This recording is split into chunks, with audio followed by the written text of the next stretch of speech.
नमस्कार मित्रांनो, लाडकी बहीण योजनेच्या KYCला आता मुदतवाढ मिळाली आहे। शेवटची तारीख आहे 30 एप्रिल 2026। आता ही जी मुदतवाढ आहे ती कोणत्या महिलांसाठी आहे? जर कुणाचे पैसे अडकले असेल तर अजून देखील संधी या ठिकाणी उपलब्ध करून देण्यात आली आहे। आता ही जी KYCची जी मुदत आहे ती स्वतः महिला व बाल विकास विभागाच्या ज्या मंत्री आहेत आदिती तटकरे त्यांनी याबाबत माहिती दिली आहे।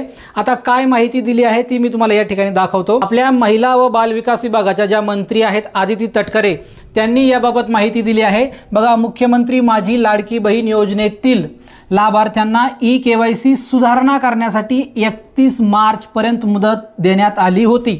31 मार्च पर्यंत मुदत देण्यात आली होती, परंतु राज्यात उद्भवलेले अवकाळी पावसाचे व गारपिटीचे संकट, राज्यातील लाडक्या बहिणींकडून झालेली मागणी या पार्श्वभूमीवर माननीय मुख्यमंत्री श्री देवेंद्रजी फडणवीस साहेब, उपमुख्यमंत्री श्री एकनाथजी शिंदे साहेब, उपमुख्यमंत्री श्रीमती सुनेत्रा काकी पवार यांच्या सूचनेनुसार KYC दुरुस्तीची मुदत 30 एप्रिल, बघा इथं काय लिहिलं आहे, 30 एप्रिल 2026 पर्यंत वाढवण्यात आली आहे।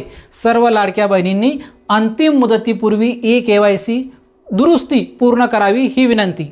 आता ज्यांची KYC चुकली असेल त्यांच्यासाठी पुन्हा KYC दुरुस्त करण्यासाठी ही संधी देण्यात आली आहे। आता जर प्रत्यक्षात तुम्ही या ठिकाणी आणि ज्या महिलांची KYC बाकी आहे ते त्यांचं काय ते बी पुढे मी तुम्हाला सांगतो। पहिल्यांदा तुम्ही जर या ठिकाणी जर आले लाडकी बहीण योजनेच्या वेबसाईटवरती, बघा आपण या ठिकाणी तुम्हाला अगोदरच सांगितलं आहे की लाडकी बहीण योजनेची जी वेबसाईट आहे ती बघा अशा पद्धतीची वेबसाईट आहे। ओके, हे बघा ladkibaheen.maharashtra.gov.in या वेबसाईटवर तुम्हाला यायचं आहे। आता इथं सध्या अजून कुठलाही पर्याय या ठिकाणी दिसत नाही आहे।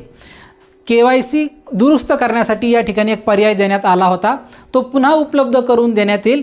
आज तागायत देखील या वेबसाईटवरती KYC दुरुस्त करण्याचा जो पर्याय होता या ठिकाणी तो देण्यात आलेला नाही आहे। तो सुरू झाल्यानंतर त्याची माहिती आपल्या चॅनलवरती तुम्हाला पाहायला मिळेल।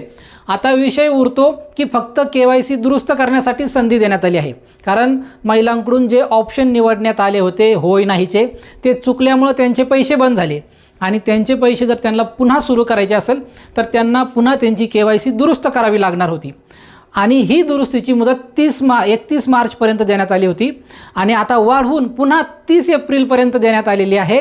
आणि ज्या महिला ज्यांची KYCच केलेली नाही आहे अशा महिलांसाठी अजूनही कोणतंही अपडेट या वेबसाईटवरती किंवा शासनाकडून देण्यात आलेलं नाही आहे। ज्यांची KYC बाकी आहे त्यांनी अजूनही वाट बघा, अपडेट आल्यानंतर त्याची माहिती आपल्या चॅनलवर तुम्हाला पाहायला मिळेल। तोपर्यंत अशाच महत्त्वाच्या व्हिडिओसाठी तुम्ही आपल्या चॅनलला सबस्क्राईब करून ठेवा।